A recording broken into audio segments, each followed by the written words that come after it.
Hello नमस्कार प्यारे दोस्तों, मैं अंजीत मौर्य आप सभी का स्वागत करता हूं आपके अपने YouTube channel expert online classes में। दोस्तों आज हम लोग यूपीआरवीएनएल का प्रीवियस ईयर क्वेश्चन का डिस्कशन करेंगे और बहुत अच्छी तरीके से आप लोगों को बिल्कुल पसंद आएगा। प्लीज़ वीडियो को पूरा देखिए, अच्छे देखिए। अगर आप लोगों को स्पीड कम लगे तो स्पीड बढ़ा दीजिए थोड़ा सा, तब देखिए।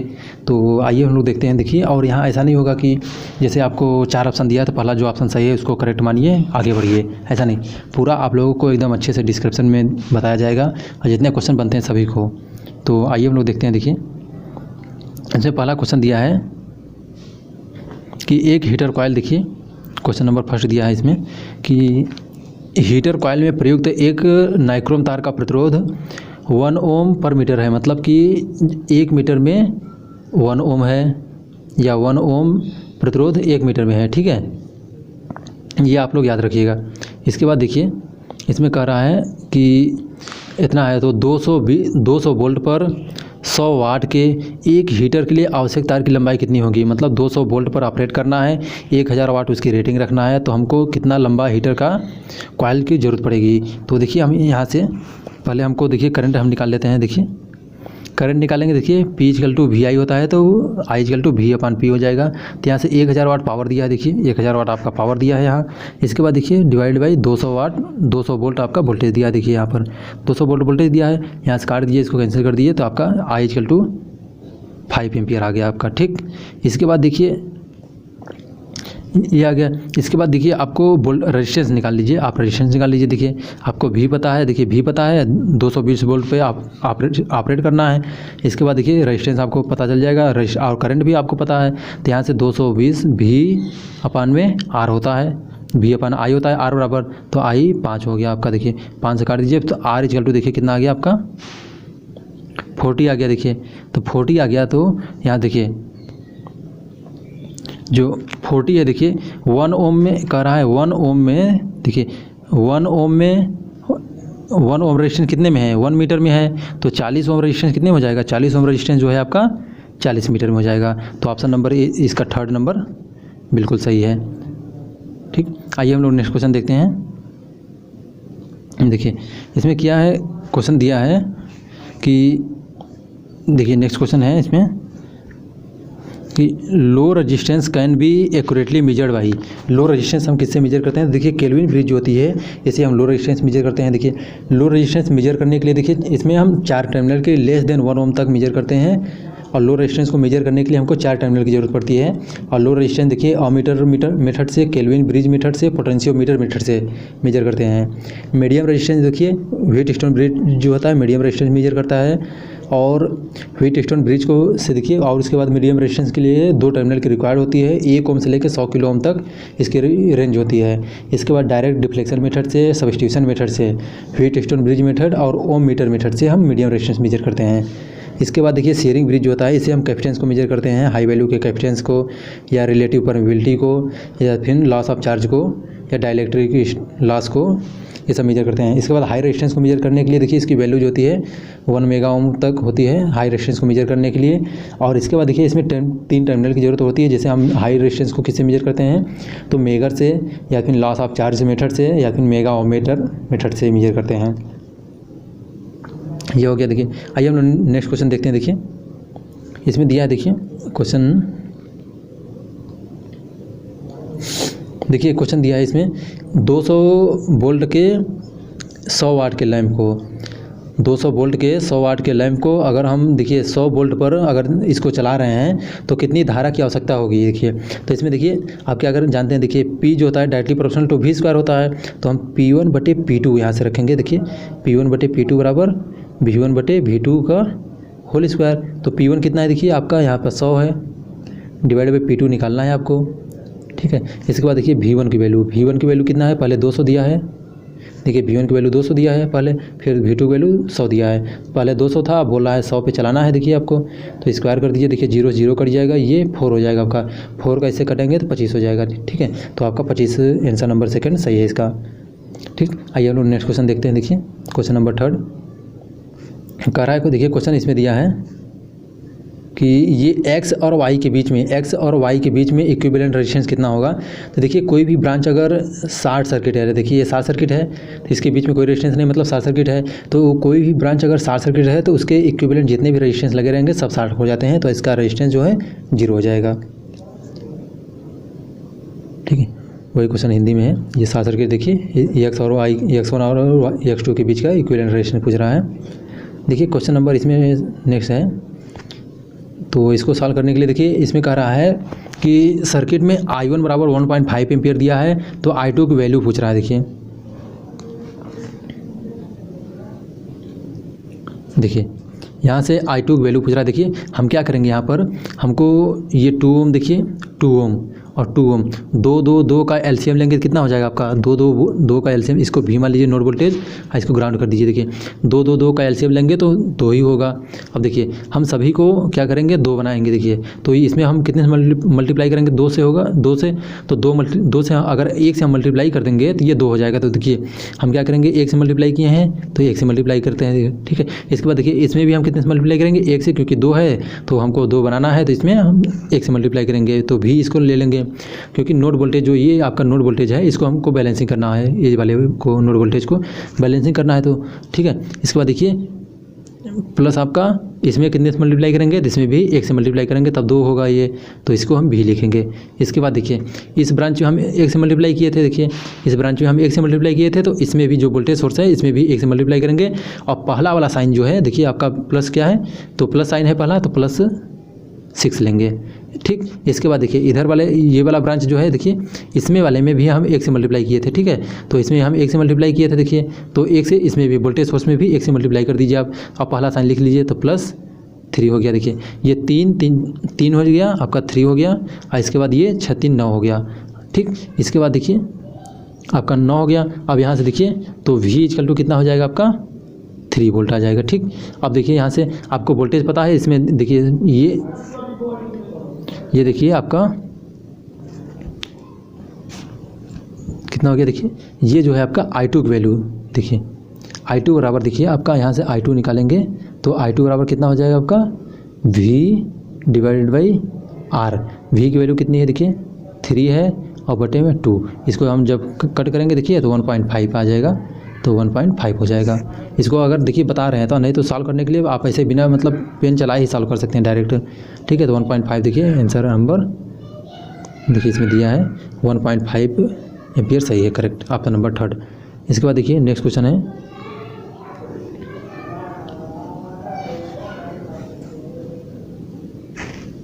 देखिए इसमें दिया है constant voltage source is a. Constant voltage source क्या होता है, देखिए एक्टिव और यूनिलेटरल होता है। ठीक है, यूनिलेटरल होता है, देखिए कांस्टेंट वोल्टेज सोर्स रहेगा तो मतलब ऐसे चलेगा, पूरा कांस्टेंट, किसी भी डायरेक्शन चलेगा, कांस्टेंट रहेगा। तो यूनिलेटरल होता है, इसकी डायरेक्शन जो होता है वो चेंज नहीं होता है कांस्टेंट वोल्टेज सोर्स का। देखिए नेक्स्ट है किरचॉफ वोल्टेज लॉ जो होती है, देखिए Kirchhoff voltage law is connected with, Kirchhoff voltage law किस पर कनेक्टेड होता है, देखिए तो ये वोल्टेज ड्रॉप और जो है EMF होता है बैटरी का EMF, उस पर डिपेंड करता है। तो यहाँ से देखिए ऐसे sigma IR equal to sigma E होता है। ठीक है, ये किरचॉफ वोल्टेज लॉ जो होता है देखिए एनर्जी कंजर्वेशन पर होता है। किरचॉफ करंट लॉ जो होती है ये चार्ज कंजर्वेशन पर बेस्ड होता है। इसके बाद देखिए नेक्स्ट क्वेश्चन है, नेक्स्ट क्वेश्चन में देखिए कह रहा है कि क्वेश्चन नंबर 8 है, देखिए the law that explain generation of heat due to flow of current through a conductor is. कह रहा है कौन सा नियम है जिससे किसी कंडक्टर से अगर करंट फ्लो होती है तो उसमें हीट जनरेट होती है। तो देखिए ये जूल का नियम होता है। देखिए जूल का नियम H इक्वल टू आप लोग जानते होंगे I² RT होता है। तो यहाँ से हम ऑप्शन नंबर 2 इसका सही है। देखिए ओम्स लॉ V और I के रेशियो रिलेशन रिप्रेजेंट करता है। केल्विन्स लॉ जो होता है देखिए ये इकोनॉमिक पावर कंडक्टर के लिए यूज करते हैं, या फिर केल्विन्स लॉ टेम्परेचर के लिए होता है एक। और फैराडे लॉ जो होता है ये इलेक्ट्रोमैग्नेटिक इंडक्शन से रिलेटेड है। क्वेश्चन नंबर देखिए क्वेश्चन नंबर 9 है, देखिए which of the following does not use heating effect of the electric circuit. कह रहा है कि कौन सा ऐसा है मतलब एलिमेंट है जो हीटिंग इफेक्ट पे नहीं वर्क करता है। तो देखिए जो वैक्यूम क्लीनर होता है ये आपका हीटिंग इफेक्ट पे नहीं वर्क करता है। इसके बाद देखिए इलेक्ट्रिक फर्नेस ये आपका हीटिंग इफेक्ट पे वर्क करता है। गीजर जो होता है देखिए हीटिंग इफेक्ट पे वर्क करता है। इलेक्ट्रिक आयरन जो होता है वो हीटिंग इफेक्ट पे वर्क करता है। ठीक, इसके बाद देखिए नेक्स्ट क्वेश्चन है, देखिए क्वेश्चन कह रहा है नेक्स्ट में, a current which contents one or more than source of EMF is known as, मतलब कि ऐसा सर्किट या नेटवर्क जिसमें एक या एक से अधिक सोर्स ऑफ ईएमएफ रहेंगे तो उसको हम क्या बोलते हैं, तो उसको एक्टिव सोर्स बोलते हैं। पैसिव सोर्स क्या होता है, पैसिव सोर्स जो होते हैं उसमें हमारा मतलब कि कोई भी सोर्स ऑफ ईएमएफ नहीं रहेगा। इलेक्ट्रिक नेटवर्क होते हैं जिसमें इलेक्ट्रिकल वाले ब्रांचेस के सभी इक्विपमेंट लगे होते हैं। नॉन लीनियर जो होते हैं देखिए ये इसमें ओम्स लॉ फॉलो नहीं करता, और नॉन लीनियर नेटवर्क होते हैं। तो इसका ऑप्शन नंबर ए सही है, एक्टिव एलिमेंट होते हैं। ठीक, इसके बाद क्वेश्चन नंबर देखिए हम लोग 11 देखते हैं। क्वेश्चन नंबर 11 देखिए है, इसमें कह रहा है कि और network A current through an inductor follow, कह रहा है जो करंट होता है इंडक्टर में करंट होता है वो कैसे होता है, तो देखिए एक्सपोनेंशियली वो राइज करता है। ठीक है, तो ऑप्शन नंबर इसका 4 सही है। ठीक, तो ये एक्सपोनेंशियली जो होता है वो राइजिंग करता है, इंडक्टर में जो करंट होती है वो एक्सपोनेंशियली राइज करता है, ग्रोथ करता है। इसके बाद देखिए क्वेश्चन नंबर इसमें दिया है कि which of the following statement is incorrect, इसमें से कौन सा जो मतलब स्टेटमेंट दिया है वो इनकरेक्ट है। तो देखिए पहला स्टेटमेंट जो है, the inductance of a coil can be increased by adding few more turn off the coil, कह रहा है इंडक्टेंस जो होता है उसमें अगर हम कुछ टर्न और ऐड कर देते हैं तो उसका जो मतलब इंडक्टेंस होता है बढ़ जाएगा, बिल्कुल बढ़ जाएगा। तो क्योंकि L देखिए डायरेक्टली प्रोपोर्शनल टू N होता है। ठीक है, तो नंबर ऑफ टर्न जितना ज़्यादा रहेगा इंडक्टेंस उतनी ज़्यादा ही रहेगी। ठीक, इसके बाद देखिए नेक्स्ट जो है कह रहा है कि inductive reactance varies as directly of the frequency of applied voltage, तो जो इंडक्टिव रिएक्टेंस होता है देखिए XL जो होता है वो डायरेक्टली प्रोपोर्शनल टू F होता है, न कि V, तो V के प्रोपोर्शनल नहीं होता है। ठीक है, तो ऑप्शन नंबर इसका सेकंड जो है ये आपका देखिए गलत है। तो ये पूछ रहा है कौन सा गलत है, तो ऑप्शन नंबर सेकंड इसका गलत है। ठीक, इसके बाद देखिए आइए नेक्स्ट क्वेश्चन हम लोग देखते हैं। क्वेश्चन नंबर 13 है। तो क्वेश्चन नंबर 13 में देखिए कह रहा है ideal diode is a, ideal diode जो होता है देखिए ये आपका न तो वोल्टेज कंट्रोल होता है न तो करंट कंट्रोल होता है, क्योंकि इसका जब हम ग्राफ खींचते हैं देखिए एक्स एक्सिस और वाई एक्सिस पर दोनों करंट और वोल्टेज रहते हैं आपके, तो इसलिए ये आइडियल मतलब कि न तो वोल्टेज कंट्रोल होता है न तो करंट कंट्रोल होता है। ठीक, इसके बाद देखिए नेक्स्ट क्वेश्चन है मिलवेंस थ्योरम जो होता है देखिए मिलवेंस थ्योरम मिलवेंस थ्योरम किस पर एप्लीकेबल होता है, तो देखिए मिलवेंस थ्योरम जो होता है ये आपका वोल्टेज और करंट सोर्स पर होता है। ये इक्वल इम्पीडेंस दे दिया है, ये गलत होता है, ऐसा नहीं है, ये वोल्टेज और करंट सोर्स पर होता है। ठीक, इसके बाद देखिए इसमें दिया है कि क्वेश्चन यहाँ का कहीं चला गया है, देखिए इसमें हिंदी वाला क्वेश्चन दिया है, सीरीज सर्किट के लिए वेक्टर डायग्राम बनाते समय रेफरेंस में किस वेक्टर को लेते हैं। तो देखिए सीरीज सर्किट है, सीरीज सर्किट में आपका करंट जो होता है वो समान रहती है, तो जो भी मतलब करंट रहेगी देखिए जिस आप किसी का भी सर्किट डायग्राम खींचिए जो चीज़ कांस्टेंट रहेगी उसी को हमेशा रेफरेंस मानते हैं। तो सीरीज सर्किट है तो देखिए सीरीज सर्किट में आपका करंट कांस्टेंट रहती है तो करंट को हम रेफरेंस मानते हैं। ठीक है, करंट को हम रेफरेंस मानते हैं। ठीक, अगर वोल्टेज सोर्स आपका पैरेलल रेजिस्टेंस रहेगा तो पैरेलल रेजिस्टेंस में हम वोल्टेज को रेफरेंस मान के करते हैं, वेक्टर डायग्राम खींचते हैं। ठीक, क्वेश्चन नंबर 16 है देखिए क्वेश्चन नंबर 16 कह रहा है selectivity of a different resonance circuit are compared in term of their. देखिए जो सेलेक्टिविटी होती है ये सेंसिटिविटी को डायरेक्टली रिप्रेजेंट करती है, और सेलेक्टिविटी जो होती है देखिए एस जो होती है ये इक्वल टू होती है सेलेक्टिविटी बराबर होती है रेजोनेंस फ्रिक्वेंसी अपॉन बैंडविड्थ होती है। ठीक है, बैंडविड्थ होती है तो ये बैंडविड्थ को रिप्रेजेंट करती है। ठीक, क्वेश्चन नंबर 4 इसका सही है। ठीक, इसके बाद देखिए नेक्स्ट क्वेश्चन हम लोग देखते हैं dynamic impedance of LRC parallel circuit. Parallel circuit का डायनेमिक इम्पीडेंस जो होता है देखिए वो L/RC होता है। ठीक है, पैरेलल सर्किट का जो डायनेमिक इम्पीडेंस होता है L/RC होता है। देखिए कुछ इसमें सीरीज सर्किट और पैरेलल सर्किट में देख लीजिए, तो जो सीरीज सर्किट होती है देखिए सीरीज सर्किट में आपका जो Z होता है वो R के इक्वल होता है और ये R की वैल्यू मिनिमम होती है। देखिए सीरीज सर्किट में करंट मैक्सिमम होती है। ठीक, इसके बाद आप पहले सर्किट का इसी के जस्ट अपोजिट होगा, वो लोग आप लोग रिवीजन कर लीजिएगा उसको। देखिए इसी के मतलब अपोजिट मानते जाइएगा जो हम बोलते जा रहे हैं। इसके बाद देखिए जो मतलब रेजिस्टेंस होता है वो रेजिस्टिव सर्किट होता है। पावर फैक्टर देखिए यूनिटी पावर फैक्टर होता है। इसके बाद जो सर्किट का मैग्नीफिकेशन होता है वो आपका वोल्टेज मैग्नीफिकेशन होता है। सीरीज सर्किट को हम एक्सेप्टर सर्किट बोलते हैं, ठीक है। इसके बाद जो फ्रिक्वेंसी होती है 1/2 FL होती है, 1/2 अंडर रूट में LC होती है। क्वालिटी फैक्टर जो होता है 1/R अंडर रूट में L/C होती है, ठीक। इतनी चीज़ें आप लोग सीरीज सर्किट के लिए जानिए। इसके बाद देखिए नेक्स्ट क्वेश्चन नंबर 18 है। क्वेश्चन नंबर 18 है, देखिए which of the following is not non linear element. कौन सा इसमें से नॉन लीनियर एलिमेंट नहीं है। देखिए नॉन लीनियर तो हीटिंग जो हीटर कॉइल होती है ये नॉन लीनियर नहीं होती है, ठीक। बाकी जैसे ट्रांजिस्टर होती है देखिए नॉन लीनियर होती है, डायोड नॉन लीनियर होती है। और इसके बाद इलेक्ट्रिक आर्क जो होता है या इलेक्ट्रोड होते हैं ये नॉन लीनियर होते हैं, क्योंकि इसमें ओम्स लॉ जो होता है फॉलो नहीं करता है, ठीक। इसके बाद देखिए नेक्स्ट क्वेश्चन है, देखिए which of the following statement is incorrect regarding a purely resistive circuit. Purely resistive circuit के लिए देखिए वर्क डन जीरो होता है, ठीक है। इनकरेक्ट है नहीं, ये देखिए नहीं होता है, क्योंकि वर्क डन जो होता है वो जीरो होता है, ठीक है। वर्क डन जीरो नहीं होता। और पावर कंज्यूमेबल जीरो होता है तो पावर कंज्यूमेबल जीरो नहीं होता है। देखिए ये पावर कुछ ना कुछ कंज्यूम करता है। हीट प्रोड्यूस जीरो, ठीक है, तो इसमें पावर जो कंज्यूम करता है वो जीरो नहीं होता, क्योंकि कुछ ना कुछ पावर इसमें मतलब लॉस हो ही जाती है, तो जीरो नहीं होता है, ठीक। आइए हम लोग नेक्स्ट क्वेश्चन देखते हैं। देखिए पावर फैक्टर यूनिटी सही है रेजिस्टिव सर्किट का। तो क्वेश्चन नंबर देखिए इसमें 20 है। तो क्वेश्चन नंबर 20 के लिए देखिए क्या है, कैपेसिटर स्टोर एनर्जी। जो कैपेसिटर होती है देखिए, कैपेसिटर जो होती है इलेक्ट्रिक फील्ड को स्टोर करती है। इंडक्टर जो होता है कैपेसिटर जो होता है इलेक्ट्रिक फील्ड को स्टोर करती है, और इंडक्टर जो होता है वो मैग्नेटिक फील्ड को स्टोर करती है, ठीक है। तो क्वेश्चन नंबर 20 का ए सही है। इलेक्ट्रिक फील्ड को कैपेसिटर स्टोर करती है। और इसमें जो एनर्जी स्टोर करती है U = ½ CV² होती है, ठीक। CV² होती है। इंडक्टर में अगर आप जाएंगे तो इंडक्टर में ½ Li² होती है। इसके बाद नेक्स्ट क्वेश्चन 20 नंबर 1 है। देखिए एटम ऑफ एनी एलिमेंट। जो एटम होता है देखिए एटम जो होता है अनचार्ज होता है, इलेक्ट्रिकली न्यूट्रल होता है। और एटम में मतलब कोई भी पॉजिटिव या नेगेटिव चार्ज नहीं होता है। और जो एटम होता है न्यूक्लियस होता है उसके अंदर प्रोटॉन प्लस न्यूट्रॉन होते हैं, दोनों को आप लोग याद रखिएगा।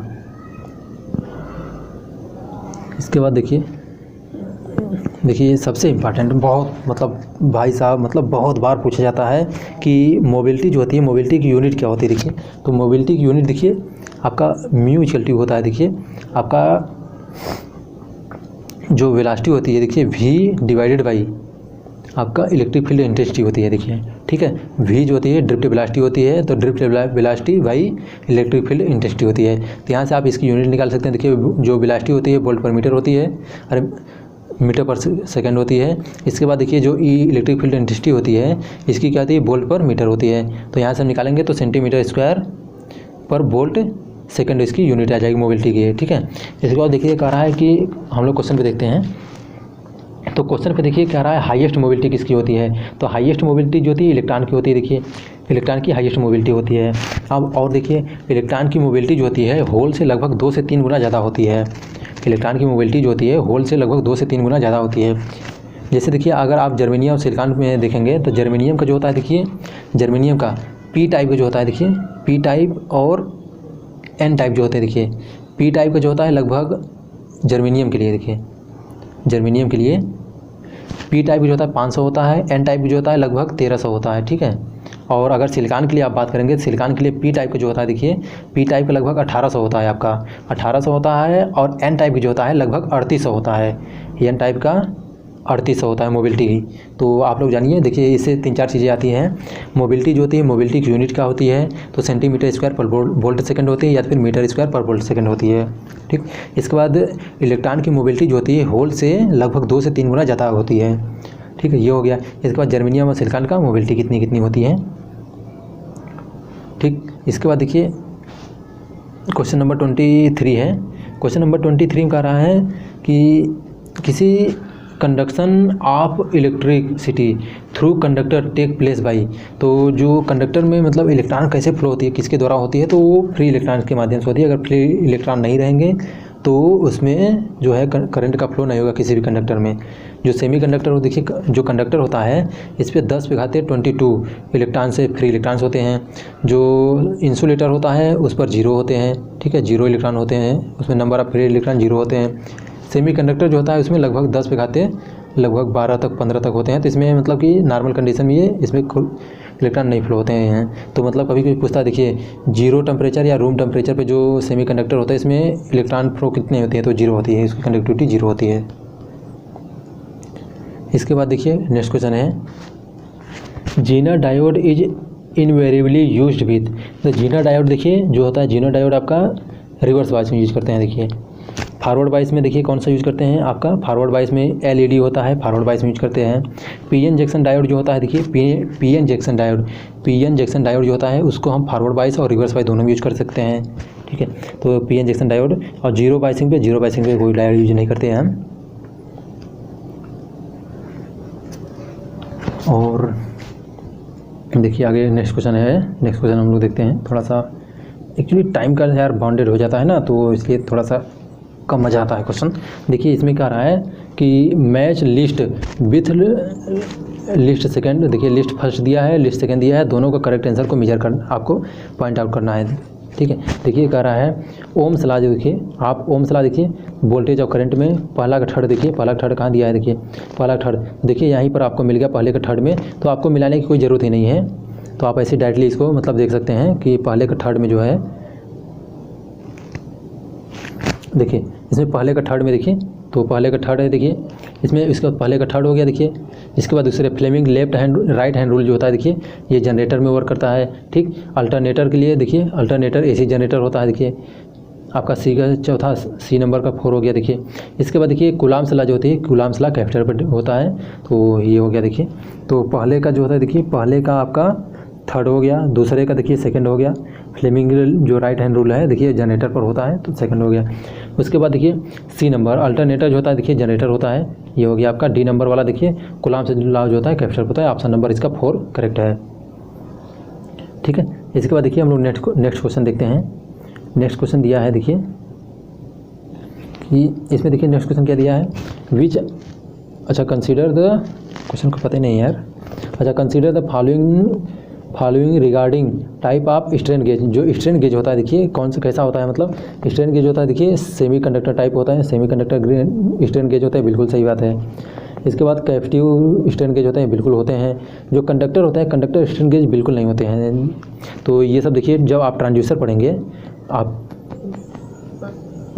पढ़ेंगे तो उसमें देखिए पूरा ये दिया है, तो वहाँ से आप लोग पढ़ सकते हैं इसको। देखिए ऑप्शन नंबर इसका सी बिल्कुल सही है। इसके बाद देखिए इसमें कह रहा है कि एन इंडक्शन मीटर जो होता है, induction meter can handle current up to. तो इंडक्शन मीटर जो होता है देखिए ओनली एसी पे वर्क करता है और ये 100 एम्पीयर तक मेजर करता है। इसकी फ्रिक्वेंसी जो होती है लगभग 125 हर्ट्ज तक, ठीक है, 125 हर्ट्ज तक यूज करते हैं इसका इंडक्शन फर्नेस को। तो ये एसी पे वर्क करता है। इसकी जो करंट हैंडलिंग कैपेसिटी होती है वो 100 एम्पीयर तक होती है। ऑप्शन नंबर 4 इसका करेक्ट है, ठीक। इसके बाद देखिए कह रहा देखिए मेगर जो है, मेगर देखिए इसमें मेगर कह रहा है megger controlling torque provide by.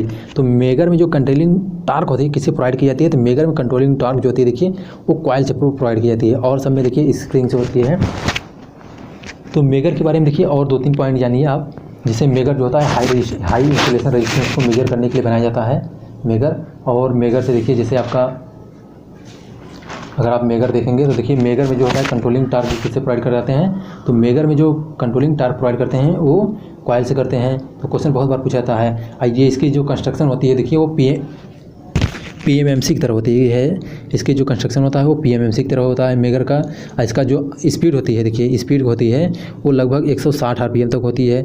और जो वोल्टेज देते हैं इसमें देखिए वोल्टेज जो होता है V= लगभग 110 वोल्ट तक होती है, ठीक है दोस्तों। इतना आप लोग याद रखिएगा, बाकी तो डिटेल में पढ़ते ही हैं आप लोग, तो ठीक है। आइए हम लोग नेक्स्ट क्वेश्चन देखते हैं। देखिए इसमें कह रहा है which of the following can not measured by multimeter. देखिए मल्टीमीटर जो होता है हम करंट मेजर करते हैं, वोल्टेज मेजर करते हैं, रेजिस्टेंस मेजर करते हैं, लेकिन जो फ्रिक्वेंसी होता है फ्रिक्वेंसी को हम मेजर बिल्कुल नहीं करते हैं। तो यहाँ से ऑप्शन नंबर ए इसका करेक्ट है। इसके बाद देखिए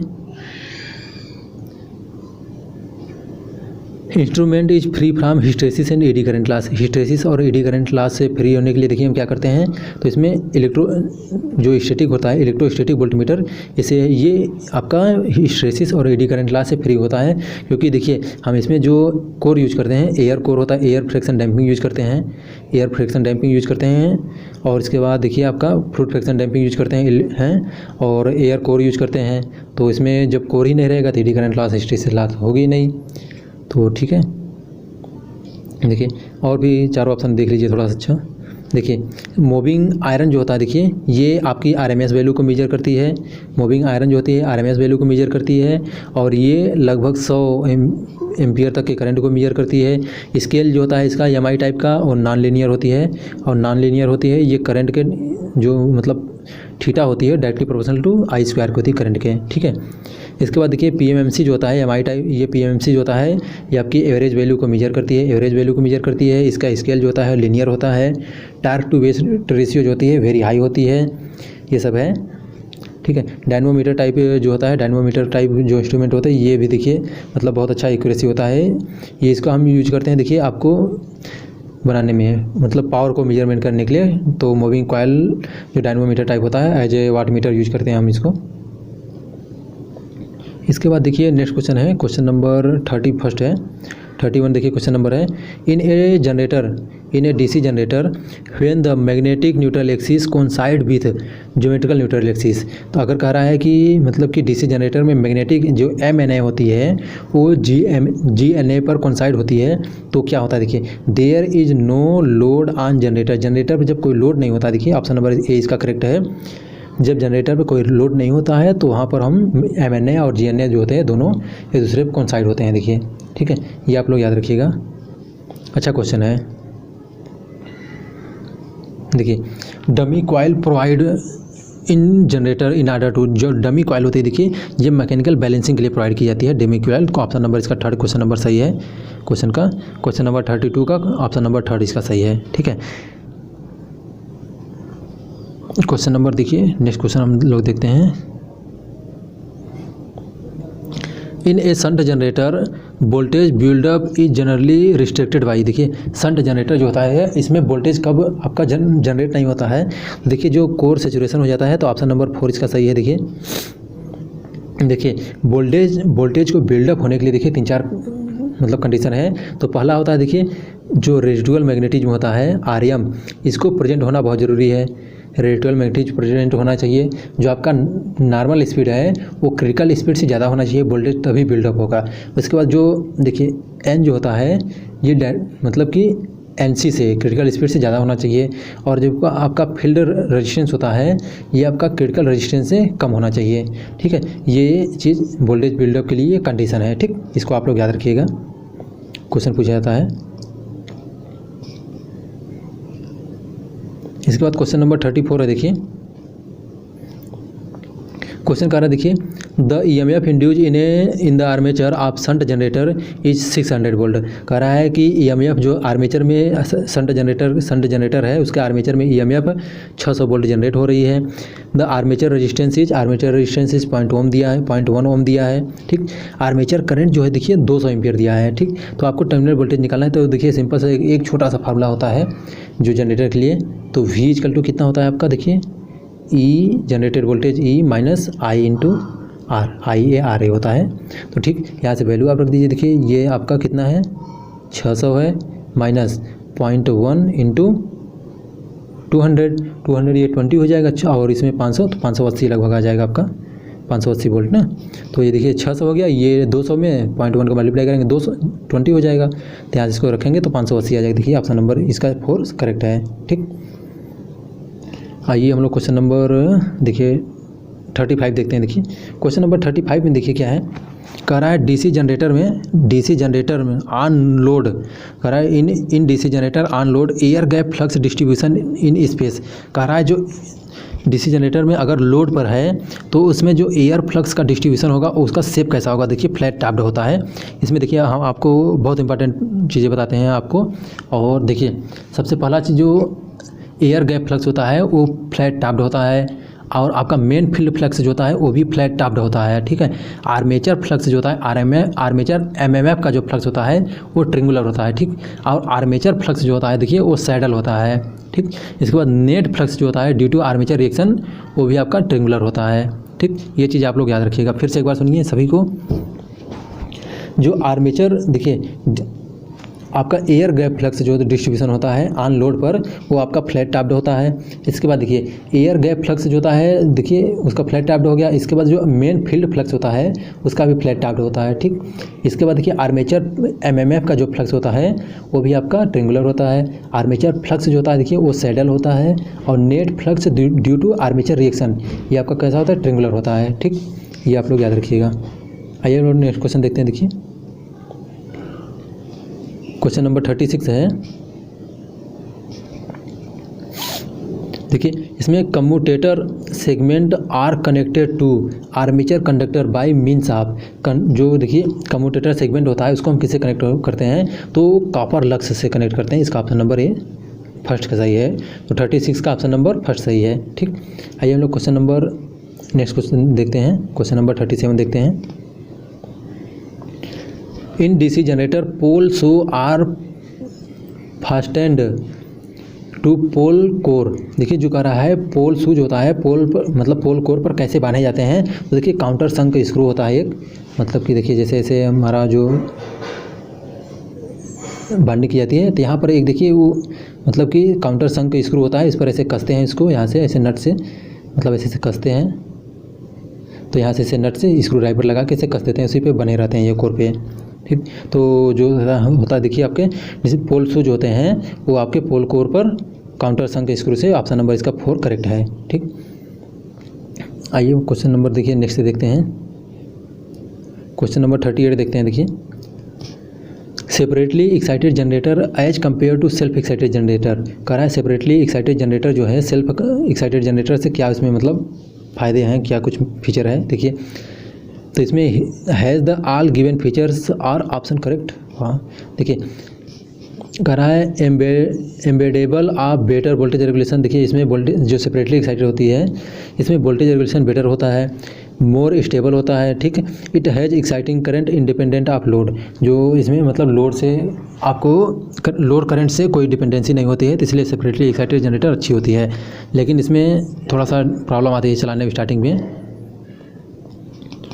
देखिए क्वेश्चन नंबर 39 है। तो क्वेश्चन नंबर 39 देखिए in DC generator current to external circuit from the armature given through. Armature में जो होता है देखिए कह रहा है डीसी सर्किट में आर्मेचर से करंट मतलब कैसे लेते हैं डीसी सर्किट में एक्सटर्नल सर्किट को, तो वो कम्यूटेटर लगाता है, कम्यूटेटर से लेते हैं।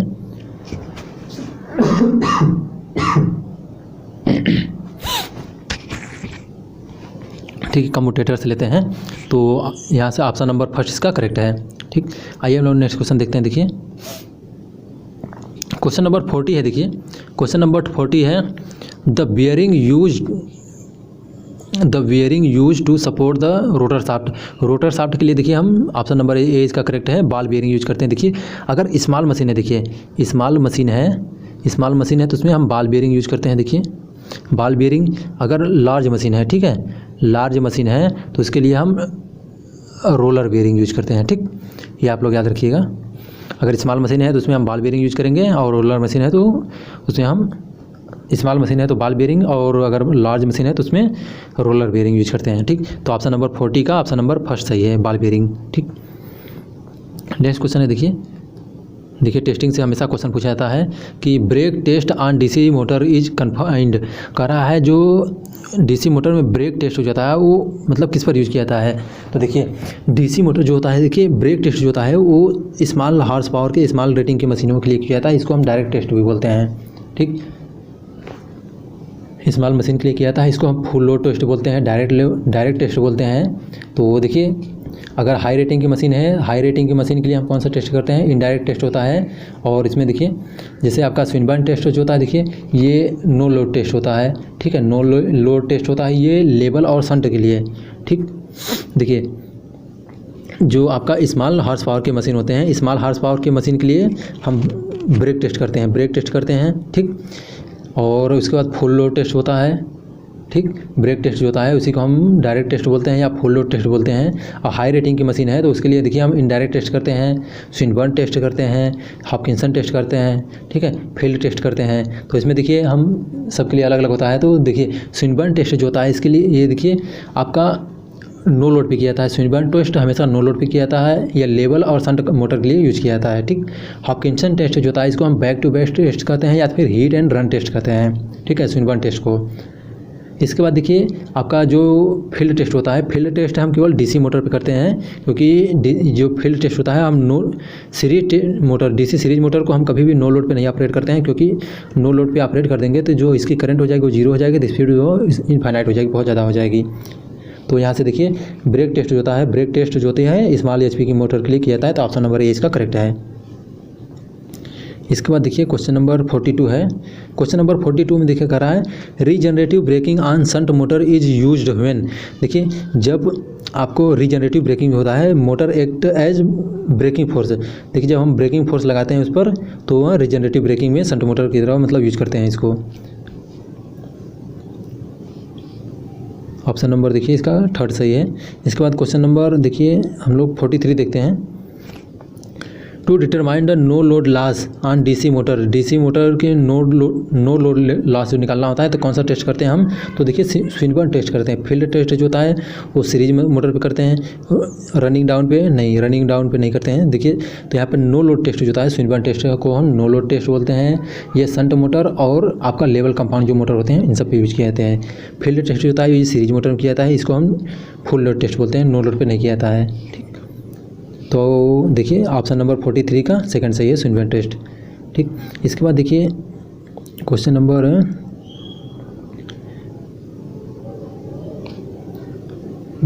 नंबर इसमें थोड़ा सा speed control by the bearing flux in DC shunt motor.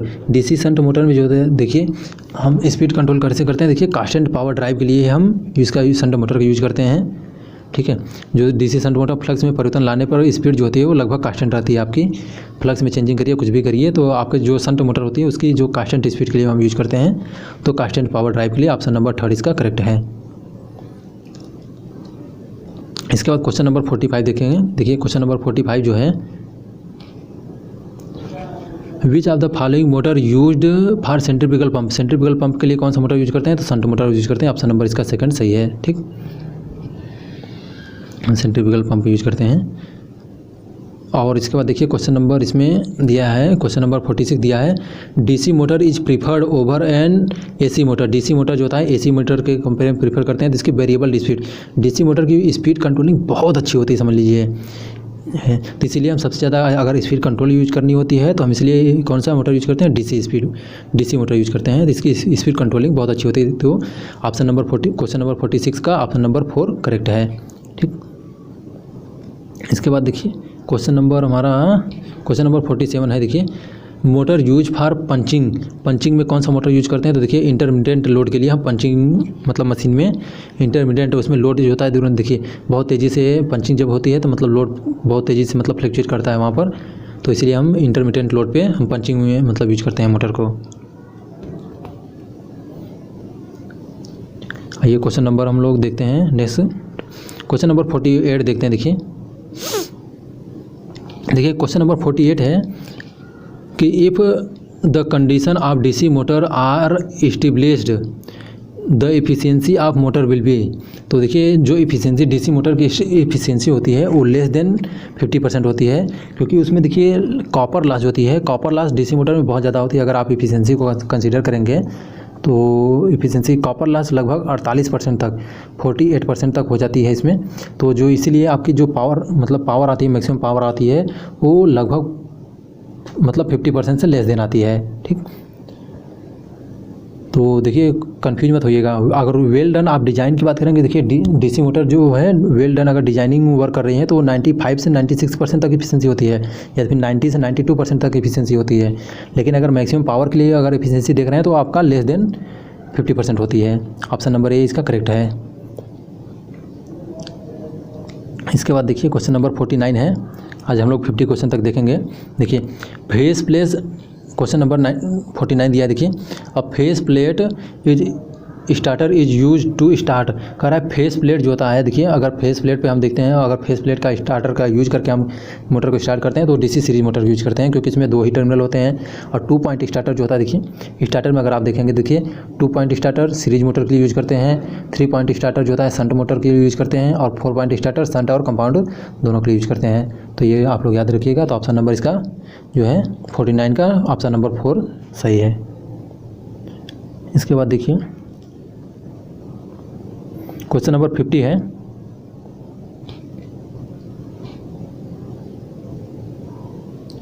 All motor basically operate either on the principle of repulsion और इंडक्शन प्रिंसिपल पे होता है। देखिए जितने भी मोटर हैं, या तो फिर देखिए वो रिपल्सन प्रिंसिपल पे वर्क करती हैं, या तो फिर इंडक्शन प्रिंसिपल पे वर्क करती हैं। तो ऑप्शन नंबर इसका 4 सही है। तो ठीक है दोस्तों, देखिए अगर आप लोग को वीडियो इन्फॉर्मेटिव लग रहा है तो प्लीज़ वीडियो को लाइक कीजिए, चैनल को सब्सक्राइब कीजिए और बेल आइकन को प्रेस कीजिए और अपने आप सभी ग्रुप में शेयर कीजिए। यार दोस्तों देखिए बहुत मेहनत लगता है यार बनाने में वीडियो को, तो आप लोग प्लीज़ वीडियो को लाइक किया करिए, ज़्यादा से ज़्यादा शेयर किया करिए और चैनल को सब्सक्राइब कर लीजिए। अगर हम लोग कोई वीडियो अपलोड करते हैं तो आपको नोटिफिकेशन जाएगा।